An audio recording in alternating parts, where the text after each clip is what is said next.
అందరికీ నమస్కారం. నా పేరు రమ. నువ్వే ప్రాణం. 12వ భాగం. కానీ మంచి కోసం ప్రాణాలైన ఇచ్చి సెల్వరాఘవం గారు తన ఇంట్లోనే ఒక రాక్షసుడు స్వైర విహారం చేస్తూ తన కలవ సౌదాన్ని పురుగులు పట్టిస్తూ ఉంటే చూస్తూ ఊరుకోలేరు కదా! అందుకే ఆవిడ మాటలు ఏమాత్రం లెక్క చేయలేదు అన్న కబురు పంపడం అప్పటికే తన నిజస్వరూపం అన్నకు తెలిసిపోయిందని అన్న చుట్టూ తను ఏర్పాటు చేసిన మనుషుల ద్వారా తెలుసుకున్న వెట్రిమారన్ గారు రాక్షసంగా నవ్వుకుంటూ ఇంటికి చేరుకొని అప్పటి వరకు అన్న ముందు నటించిన ఇక అవసరం లేకపోవడంతో మంచి మర్యాద లేకుండా ఇంటికి డ్రింక్ చేస్తూనే వచ్చి అన్న ఎదురుగా పొగరుగా కూర్చున్నారు. అతన్ని అలా చూసిన సెల్వరాఘవన్ గారు కోపంగా అతని కాలర్ పట్టుకొని "అసలేం చేస్తున్నావురా? ఓ గౌరవప్రదమైన వృత్తిలో ఉండి నువ్వు చేసే చెత్త పనులు ఇవా? అసలు నీలాంటి విషనాగుక నేను ఇన్నాళ్ళు పాలు పోసి మరీ పోషించింది. ఎలా తయారయ్యావురా ఇలా?" అని అడిగారు బాధ, కోపం కలగలిపి ఆయన. ఎప్పుడూ కూడా శాంతంగా ఉండే శెల్వరాఘవ గారి కళ్ళలో కోపం, గొంతులో బాధ, గాంభీర్యం అవి చూడగానే ఇందిర గారు భయంతో 4 అడుగులు వెనక్కి వేశారు. కానీ అన్నలో ఆవేశాన్ని చూసి వెట్రిమారన్ గారు మాత్రం కొంచెం కూడా తొణకలేదు, బెనకలేదు. పైగా వెకిలి నవ్వు నవ్వుతూ పొగరుగా అన్న చేతి నుండి తన కాలర్ విడిపించుకొని తిరిగి మళ్ళీ సింగిల్ సిట్టర్ సోఫాలో కూర్చొని లెగ్స్ క్రాస్ చేసుకొని అన్న మొహంలోకి చూసి రాక్షసంగా నవ్వుతూ "నీకు నా గురించి తెలిసింది చాలా తక్కువ అన్నయ్య. నా గురించి పూర్తిగా తెలుసుకున్నావు అంటే గుండె ఆగి చస్తావు" అన్నాడు పెద్దగా నవ్వుతూ. తమ్ముడిలో రాక్షసుడిని కళ్ళారా చూసేసరికి సెల్వరాఘవ గారు అది జీర్ణించుకోలేకపోయారు. ఆ కోపంలోనే ఆయన ముందుకు వెళ్ళబోతూ ఉంటే "స్టే దేర్" అని గట్టిగా అరిచిన వెట్రిమారన్ గారు రాక్షసుడు లాంటి తమ్ముడు అరుపుకి అక్కడే ఆగిపోయారాయన. వెట్రిమారన్ గారు అదే రాక్షస నవ్వుని మెయింటైన్ చేస్తూ, "ఇప్పటివరకు నేను చేసిన నేరాలు, ఘోరాలు అన్నీ నేను ఒకసారి నెమరు వేసుకుంటూ నీకన్నీ చెప్తానన్నా. నా గురించి అన్నీ తెలుసుకునే రైట్ నీకు మాత్రమే ఉంది. బికాస్ నువ్వే నా రోల్ మోడల్‌వి" అనగానే సెల్వరాఘవ గారు మాత్రమే కాదు, వీళ్ళకి కాస్త దూరంలో ఉన్న ఇందిర గారు కూడా వెట్రిమారన్ గారి మాటలకు భర్తను ఆశ్చర్యంగా చూస్తూ ఉన్నారు. వదిన మొహంలో ఆశ్చర్యం చూసిన వెట్రిమారన్ గారి నవ్వు ఇంకాస్త పెద్దదయింది. అలా రాక్షసంగా నవ్వుతూనే సెల్వరాఘవన్ గారిని చూస్తూ, "అసలు నేను ఇలా తయారవ్వడానికి పునాది వేసింది మా అమ్మ, అప్ప" అని అంటూ తాతల ఆస్తిని వాళ్ళిద్దరూ పుణ్యం పేరుతో దానం చేస్తూ ఉంటే, అంత చిన్న వయసులోనే నా రక్తం సలసల మరిగిపోతూ ఉండేది.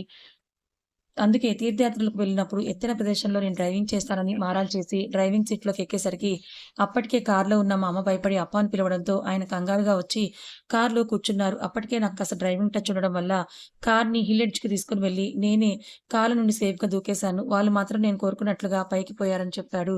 తల్లిదండ్రుల మరణం ఎలా జరిగిందో గుర్తు చేసుకొని ఇంకా రాక్షసంగా నవ్వుతూ అప్పటి వరకు ఇది కేవలం యాక్సిడెంట్ అనుకున్న సెల్వరాఘవన్ గారు తల్లిదండ్రుల్ని తన చేతులతో చంపానని చెప్తున్న తమ్ముడి క్రూరత్వానికి ఒళ్ళు గగురు పొడుస్తూ ఉంటే శరీరంలో ఏదో తెలియని వణుకు ప్రారంభమైంది. వెట్రిమారన్ గారు మళ్ళీ మాట్లాడుతూ "నేను కోరుకున్నట్టుగానే వాళ్ళు పోయారు. ఆ తర్వాత నా ఆస్తి నేను హాయిగా అనుభవించొచ్చని అనుకుంటే తల్లిదండ్రులు లేరని పెరియప్ప, పెదనాన్న ముత్తుకృష్ణ గారు నన్ను కన్నబిడ్డగా చేరదీసి మీతో పాటు సమానంగా నన్ను పెంచసాగారు. నాకేం కావాలంటే అదిచ్చి మరీ గారాబంగా చేసేవారు నన్ను. నిజంగా అమ్మ, అప్ప దగ్గర కంటే మీ దగ్గరే నాకు చాలా బావుండేదన్నా. కానీ నా కన్ను మా ఆస్తి కంటే 4 రెట్లు ఎక్కువగా ఉన్నా, మీ ఆస్తి మీద పడి నాలో నిద్రపోతూ ఉన్న రాక్షసుడిని నిద్రలేవడానికి పెద్దగా టైం పట్టలేదన్నా. కానీ అమ్మ, అప్పని భూమి మీద నుండి పంపేసి, నా ఆస్తి నాకు దక్కేలా చేసుకోవడం చాలా ఈజీ అయింది కానీ, మీ విషయంలో అలా కుదరలేదు. అందరూ నిన్ను మెచ్చుకోవడం చూసి ముందు నేను నీలానే డాక్టర్ అవ్వాలనుకున్నాను. పట్టుదలగా మెడిసిన్ చదువుతూ ఉండగానే కమలి అక్క పెళ్లి మాటలు మొదలయ్యాయి. అనుకున్నదే తడువుగా వెంటనే పెళ్లి పనులు స్టార్ట్ అయ్యాయి. కానీ నా గుండె పగిలేలా రేపు పెళ్లనగా ముందు రోజు నాకు తెలిసిన షాకింగ్ న్యూస్ ఏంటంటే, పెరియప్ప ఆస్తిలో 60% అక్కకి కట్నంగా ఇస్తున్నారని. ఆ విషయం తెలిసాక ఒక్క క్షణం కూడా ఆలస్యం చేయకుండా అక్కని చంపేయాలని అనుకున్నాను. అమ్మ, అప్పాలను చంపినప్పుడు కూడా నాకు బాధగా అనిపించలేదన్నా. కానీ అక్క నిద్రపోతున్నప్పుడు తన మొహం మీద దిండు పెట్టి ఊపిరాడకుండా చంపేశాను. కానీ ఆ టైంలో నేను పడ్డ బాధ మాటల్లో చెప్పలేను. చాలా పెయిన్ తీసుకున్నాను. అన్నిటికన్నా నాకు ఆస్తే ముఖ్యం అనుకోని నన్ను నేను మోటివేట్ చేసుకొని అక్కని చంపేశానని చెప్పాడు. అన్నల కంటే తనతోనే మరింత క్లోజ్‌గా ఉండే కమలి గారి చావుని తలుచుకొని బాధపడుతూ, ఇప్పటి వరకు చెల్లెలి ఆత్మహత్య వెనక ఉన్న కారణమేంటో తెలియని సెల్వరాఘవన్ గారికి వెట్రిమార్గన్ చెప్పిన ఆ నిజం వినగానే ఒళ్ళు చల్లబడిపోయింది. గుండెల్లో బాధ, భయం, కంగారు అన్నీ కూడా కలగలిపి ఆయన ఉక్కిరిబిక్కిరి చేస్తూ ఉంటే, ఇలాంటి రాక్షసుడికి ఎమోషన్స్ కూడా ఉంటాయా అన్న అనుమానం ఆయన్ని వెట్రిమారన్ గారి నుండి చూపు తిప్పుకోకుండా చేసింది. అన్న కళ్ళలో భావానికి వెట్రి గారు ఇంకా రాక్షసంగా నవ్వుకుంటూ అక్క చనిపోయాక నా నెక్స్ట్ టార్గెట్ బిజినెస్ పెట్టాలనుకున్న చిన్నన్న అయ్యాడు. కానీ లక్కీగా నువ్వు ఈలోపే ప్రేమ, పెళ్లి అంటూ ఇంట్లో ఎవరిని ఊపిరి తీసుకోకుండా చేశావు. నేను కూడా ఎగ్జామ్స్ బిజీలో అయిపోయాను. అసలు నీ మీద దృష్టి పెట్టకపోవడం నాది తప్పు. డ్రీమ్ ప్రకారం అందరికీ దూరంగా పోతావని ఆస్తితో నీకు సంబంధం లేదులే అనుకున్నాను. కానీ నేను ఊహించని విధంగా పెరియప్ప కమలక్కకి కట్నం ఇవ్వాలనుకున్న ఆస్తంతా నీ చేతిలోనే పెట్టగానే అందరికీ అక్కడికక్కడే షూట్ చేయాలనిపించింది నాకు. చాలా కష్టంగా నన్ను నేను కంట్రోల్ చేసుకొని టైం కోసం ఎదురుచూశాను. నువ్వు అన్నీ తీసుకొని ఆంధ్ర రాగానే చిన్నన్నని కడగొట్టించాలనుకున్నాను. కానీ అన్న బిజినెస్ అంటూ అందరికీ దూరంగా వెళ్ళిపోయి తప్పించుకుంటే పెరియప్ప, పెరియమ్మ నేను కనిపెట్టిన స్లో పాయిజన్‌కి బలయ్యారు అని చెప్పారు వెట్రిమారన్ గారు. వాళ్ళెలా చనిపోయారో గుర్తు చేసుకొని క్రూరంగా నవ్వుతూ, తల్లిదండ్రులు కూడా సాధారణ వర్ణం కాదని తెలియగానే సెల్వరాఘవన్ గారి గుండె పగిలిపోయింది. ఆవేశంలో రాక్షసంగా నవ్వుతున్న వెట్రిమారన్ గారి కాళ్ళను పట్టుకోబోతుంటే, ఆ ప్రయత్నాన్ని మధ్యలోనే ఆపేశారు వెట్రిమారన్ గారు. అన్న ఆవేశాన్ని చూసి మరింత వెర్రిగా నవ్వుతూ ఆయన్ని దూరంగా నెట్టేశారు. వెట్రిమారన్ గారు అప్పటి వరకు మరిది చెప్తున్నదంతా విని శిలలా మారిన ఇందిర గారు మరిది తన భర్తను నెట్టేయడంతో "ఏవండీ" అని అంటూ కంగారుగా ముందుకెళ్లి భర్తను పట్టుకున్నారు. ఆ భార్యాభర్తలిద్దరిని చూసిన వెట్రిమారన్ గారు మరింత సైకోలా నవ్వుతూ "ఇప్పటి వరకు నేను చెప్పింది జస్ట్ ఇంట్రడక్షన్ మాత్రమే. ఆ తర్వాత నేను చేసింది. ఇకపై నేను చేయబోయేది వింటే మీ గుండె ఇప్పటికిప్పుడే ఆగిపోతుందని" గట్టిగా నవ్వుతూ తిరిగి సింగిల్ సీటర్‌లో కూర్చొని అప్పటికే ఖాళీ అయిన మందు బాటిల్ పక్కన పడేసి సిగరెట్ వెలిగించి గట్టిగా ఒక పఫ్ తీసుకొని వదిలి, "వాళ్ళు చనిపోయాక నువ్వు నన్నిక్కడికి తెచ్చుకున్నావు. ఇన్‌ఫాక్ట్ నేను కూడా అదే కోరుకున్నాను. నా అతిపెద్ద డ్రీమ్ ఏంటంటే, ఈ సమస్యను నేనే సృష్టించి, దానికి పరిష్కారాన్ని కూడా నేనే కనుగొనాలని. అందుకే చదువుకుంటూనే నీకు తెలియకుండా నీ హాస్పిటల్‌లోని ఒక ల్యాబ్‌ని మెయింటైన్ చేసేవాడిని. అందులో భాగంగాని డ్రీమ్‌లో భాగంగా డ్రగ్స్ వాటికి మెడిసిన్ కనిపెడుతూ, అవి డైరెక్ట్‌గా నీ హాస్పిటల్‌కొస్తున్న పేషెంట్స్ మీదే ప్రయోగం చేసేవాడిని. చాలా వరకు నేను కనిపెట్టిన ఏ డ్రగ్ గూడా ఫెయిల్ అవ్వలేదు. అలాగే ఇప్పటి వరకు ఆ విషయం నీ వరకు రాకుండా చాలా తెలివిగా మేనేజ్ చేసుకుంటొచ్చాను. కారణం నువ్వంటే నాకేదో భయం ఉండి కాదు. అప్పుడే నేను ఈ ప్రపంచం ముందు ఓపెన్ అవ్వడం ఇష్టం లేక. కానీ నా దురదృష్టం కొద్దీ నేనిచ్చిన డ్రగ్ వల్ల ఆ పేషెంట్ చనిపోయి ఆ తలనొప్పి నీకు చుట్టుకుంది. అది తెలిసి ఎలా అయినా ఈ కేసుని నిరికించి అన్నీ నీ పాపను చంపేసి ఈ ఆస్తినంతటిని నా సొంతం చేసుకోవాలనుకున్నాను. నీ అదృష్టం బావుండి ఇందులో నువ్వు బయటపడి నోరు మూసుకొని ఉండక, నా పుట్టలో వేలు పెట్టి కదిపి నా గురించి అసలు తెలుసుకోకూడదని అనుకున్న నిజాలన్నీ కూడా తెలుసుకున్నావు అంటూ అన్నా వదినల వైపు కన్నింగా చూస్తూ ఉన్నారు వెట్రిమారన్ గారు. అప్పటి వరకు మౌనంగా ఉన్న పెద్దగా రియాక్ట్ కాకపోయినా తమ్ముడిలో ఉన్న రాక్షసుని పూర్తిగా చూసేసరికి సెల్వరాఘవన్ గారు ఇక అతని మీద కోపంతో పాటు భయం కూడా ఎక్కువైపోయింది ఆయనకి. ఇలాంటి వాళ్ళతో తెలివిగా డీల్ చేయకపోతే ఇంకా ప్రాణాలకే ప్రమాదం అని అనుకుంటూ, పోయేది ఇది ఒక్క ప్రాణంతోనే కాదు అని అనుకున్నారు. అనుకున్నదే తడవుగా అప్పటికే తన దగ్గరున్న గన్ తీయబోతూ ఉంటే, అతని చుట్టూ ఎప్పుడూ కూడా వలయంలా ఉండే సెక్యూరిటీ ఆయనకి రక్షణ కవచంలా ఏర్పడడంతో కాస్త రిలాక్స్‌గా ఊపిరి పీల్చుకొని ముందు వాడిని ఇంటి బయటకి గెంటేయండి అని ఆర్డర్ వేయడంతో, స్వయంగా బాలన్ గారే అప్పటికే ఫుల్‌గా తాగున్న వెట్రిమారన్ గారిని కాలర్ పట్టుకొని ఇంటి బయటకి లాక్కొచ్చి గుమ్మం అవతల గెంటేశారు అని ఆర్డర్ వేయడంతో, ఫుల్‌గా తాగున్న బాలన్ గారు ఆ పని చేశారు. కానీ అసలే తాగి ఉన్న వెట్రిమారన్ గారిని అన్న చేసిన అవమానం అతన్ని ఇంకా రాక్షసులా మారేలా చేసింది. కోపంతో బుసలు కొడుతూ అప్పటికే తన కోసం స్పెషల్‌గా ఏర్పాటు చేసుకున్న తన బంగ్లాకు చేరుకొని ఇంకా తప్పతాగి అన్నను, అతని కుటుంబాన్ని, తనను మెడపట్టి బయటకు గెంటేసిన బాలన్ని ఎలా అయినా సరే తడముట్టించాలని పంతంతో రగిలిపోతూ 2 రోజులు ఒళ్ళు తెలియకుండా అలానే తాగుతూ ఉన్నారు వెట్రిమారన్ గారు.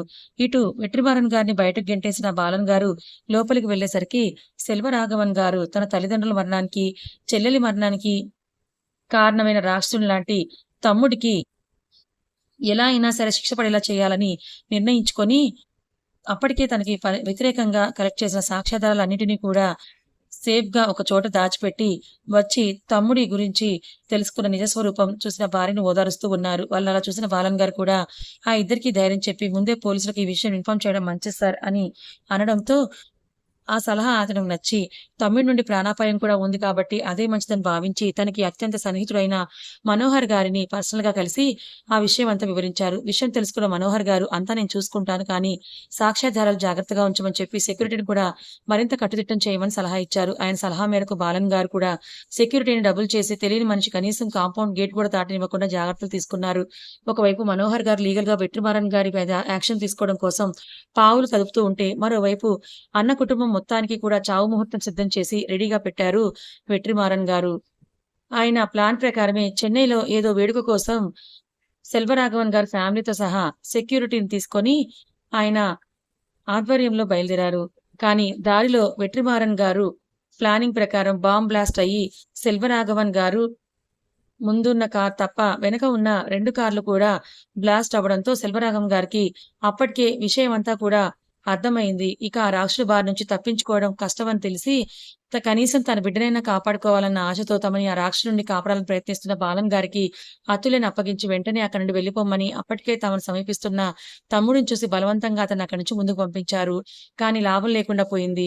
వెట్రిమారన్ గారి చేతుల్లో తల్లిదండ్రులు మాత్రమే కాదు, తనని కాపాడాలని చూసిన సెక్యూరిటీ చీఫ్ బాలన్ గారిని కూడా తన కళ్ళ ముందే అతి కిరాతకంగా చంపేసిన బాబాయిని చూసి అక్కడే స్పృహ పడిపోయింది అతుల్య. తీరా అతుల్య కళ్ళు తెరిచి చూసేసరికి హాస్పిటల్‌లో ఉండడంతో కంగారుగా అమ్మా! అప్పా! అని అంటూ ఏడుస్తూ ఉంటే అప్పటికే అన్నకి యాక్సిడెంట్ అయిందని తెలుసుకొని అక్కడికి భార్యతో సహా చేరుకున్న వెట్రివేలు గారు అన్న కూతుర్ని దగ్గరకు వచ్చి ఏమైందని అడుగుతూ ఉండగా అప్పుడే అక్కడికి చేరుకున్న వెట్రిమానన్ గారు అన్న ఫార్మాలిటీస్ అన్నీ కంప్లీట్ అయిపోయాయి.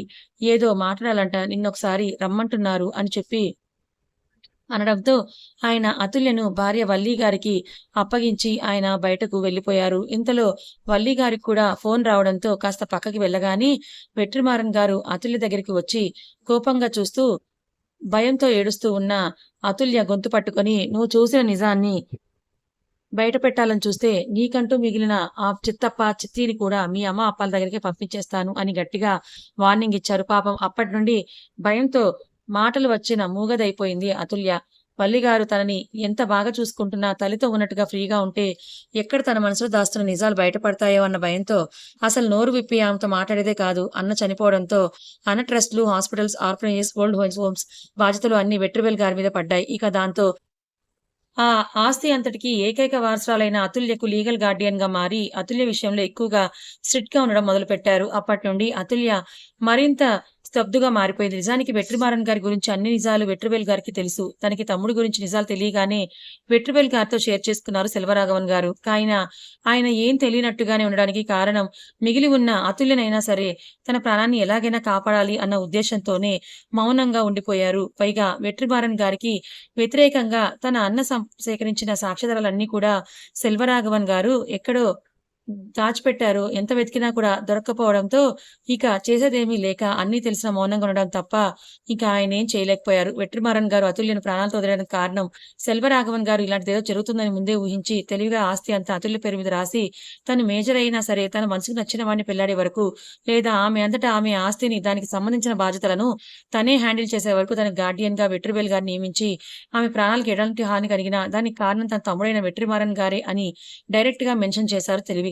దాంతో వెట్రిమారన్ గారు అతుల్య ఎలాగూ ఆమె మనసులో తను కలిగించిన భయం వల్ల తనంతట తానుగా ఆస్తికి సంబంధించిన బాధ్యతలు ఏవి చేపట్టదన్న నమ్మకంతో అతుల్య పెళ్లి అయ్యేంత వరకు వెయిట్ చేయాలని నిర్ణయించుకున్నారు. అందుకే పిల్లలు కలిగే ఛాన్స్ లేని వెట్రివేల్ గారిని కూడా ప్రాణాలతో వదిలేశారు. ఆ తర్వాత అతుల్య ఎలాగూ ధైర్యం చేసి అనుకోకుండా ఒకరోజు వల్లిగారితో కలిసి గుడికి వెళ్ళినప్పుడు అక్కడ దగ్గరలో పార్క్‌లో కూర్చొని ఉన్నప్పుడు తనని అనుకోకుండా జాగింగ్‌కి వచ్చి కలిసిన మనోహర్ గారు పోలీసని తెలిసి విషయం అంతా కూడా ఆయనకు వివరించి వెట్రివేల్ గారిని, వల్లి గారిని సేవ్ చేయమని చాలా ఏడ్చింది. అప్పటికే అతుల్యకు తెలియని విషయం ఏమిటంటే మనోహర్ గారు తన తండ్రి సెల్వరాఘవన్ గారు స్నేహితులని. ఆయన కూడా అతుల్యకి ఏమీ చెప్పకుండా అంతా నేను చూసుకుంటాను నువ్వేం భయపడకని ధైర్యం చెప్పడంతో కొంతలో కొంత ధైర్యంగా ఉండేది అతుల్య. కానీ కొద్ది రోజులకే మనోహర్ గారి మరణ వార్త టీవీలో చూసేసరికి అతుల్య పూర్తిగా బెదిరిపోవడమే కాదు, తన స్వార్థం వల్లే ఒక నిండు ప్రాణం పోయిందన్న గిల్టీ ఫీలింగ్‌తో అప్పటినుండి కనీసం ఎవరితోనూ మాట్లాడేది కాదు. అందుకే అప్పటినుండి తన ఆ విషయం ఇంకెవరితోనూ చెప్పే ధైర్యం చేయలేదు. చెప్పి మరో ప్రాణాన్ని బలి చేయడానికి ఇష్టపడలేదు. ముఖ్యంగా వెట్రిమారన్ గారిని అతని క్రూరత్వాన్ని తలుచుకొని ధైర్యంగా స్ట్రాంగ్‌గా ఉండే అతుల్య పిరికిదానిలా చాలా వీక్‌గా అయిపోయింది. ఆమెకున్న బలహీనత స్థితికి పాపం వెట్రివేల్ గారు అతుల్యను తీర్చిదిద్దే బాధ్యత తన అన్న తన మీద పెట్టడంతో అతుల్య అన్నిట్లో ముందుండాలని ఆయన అతుల్య విషయంలో చాలా యాక్టివ్‌గా అన్నీ నేర్పిస్తూ ఉండేవారు. కానీ అప్పటికే పూర్తిగా భయంతో గూడు కట్టుకుపోయిన అతుల్య మనసు తనని అవన్నీ నేర్చుకోమని వెట్రివేల్ గారు ఎంతగా ఫోర్స్ చేస్తున్నట్లుగా ఫీలయ్యి ఆయనంటే భయం పెట్టేసుకుంది. అప్పటినుండి ఒక్క చదువులో తప్ప వేటిలో కూడా తను అంత ఇంట్రెస్ట్ చూపించేది కాదు. అది వెట్రివేల్ గారిని చాలా బాధించేది. కానీ వీళ్ళకి అతుల్య గురించి ప్రతిదీ తెలుసుకున్న వెట్రిమారన్ గారు మాత్రం చాలా సంబరపడిపోయేవారు. క్రమేణా అతుల్య తన మనసులో గూడు కట్టుకుపోయిన భయాల వల్ల అప్పటికే తన చుట్టూ నిరంతరం వలయంలా ఉండే సెక్యూరిటీ వల్ల ఎవరితోనూ నోరు విప్పి మాట్లాడేదే కాదు. అతుల్య తన మనసులో ఉన్న భయాలతో సంబంధం లేకుండా మనస్ఫూర్తిగా ఒకరిని ఓన్ చేసుకుందంటే అది ఆ మనిషి ముందుగా అవంతి గారు, అయితే రెండో మనిషి శక్తి అనే చెప్పాలి. ఒకరికి తన తల్లి స్థానాన్ని ఇస్తే మరొకరికి గుండెల్లో గుడిని కట్టేసింది అతుల్య. శక్తి అతుల్యను రెండోసారి చూసేటప్పటికే కూడా అతుల్య ఎవరనేది అతను తెలుసుకునే ప్రయత్నం చేయాలనుకోలేదు. కానీ అనుకోకుండా మురళీధర్ గారు అప్పగించిన కేస్ డీటెయిల్స్ చూడడం, తన ప్రాణసఖి ఎవరనేది తెలియడం ఒకేసారి జరిగాయి. అప్పుడే ఎందుకో శక్తికి కూడా వెట్రివేల్ గారి మీద డౌట్ వచ్చి ఆయన మీద నిఘా పెడితే ఒక్కో విషయం ఒకదాని వెంట ఒక్కోటి బయటపడడంతో ఏం చెయ్యాలో అన్న ఆలోచనలో పడ్డాడు శక్తి. అసలు నేరస్తుడు ఎవరో తెలియడం, అతని చేతిలోని అతుల్య తల్లిదండ్రులే కాదు, తన కన్న తండ్రి కూడా ప్రాణాలు పోగొట్టుకున్నాడని తెలుసుకున్న శక్తి కోపంలో వెట్రిమారన్ గారి ప్రాణాలు గాల్లోనే కలిపేయడానికి ప్రణాళికలన్నీ కూడా సిద్ధం చేశాడు. కథ ఇంకా ఉంది. ఇదండి అతుల్య భయాని వెనుక ఉన్న గతమేంటో అర్థమైంది కదా! వెట్రిమారన్ గారు అదే అతుల్య వాళ్ళ చిన్నాన్నే ఇదంతా చేస్తున్నాడు. మరి ఇప్పుడు శక్తి ద్వారా ఈ నిజం తెలుసుకున్న అతుల్య మరి ధైర్యంగా ఉండబోతుందా? జరిగిన నిజాలన్నీ కూడా శక్తితో కలిసి అందరికీ చెప్తుందా? మరి శక్తి ఇప్పుడు తన పగని ఎలా తీర్చుకోబోతున్నాడు తెలుసుకోవాలనుకుంటే ఛానల్‌ని ఫాలో అవ్వండి. కథ నచ్చితే లైక్ చేయండి. మరి కొంతమందికి షేర్ చేయండి. ఇలాంటి మరిన్ని మంచి కథల కోసం ఛానల్‌ని సబ్స్క్రైబ్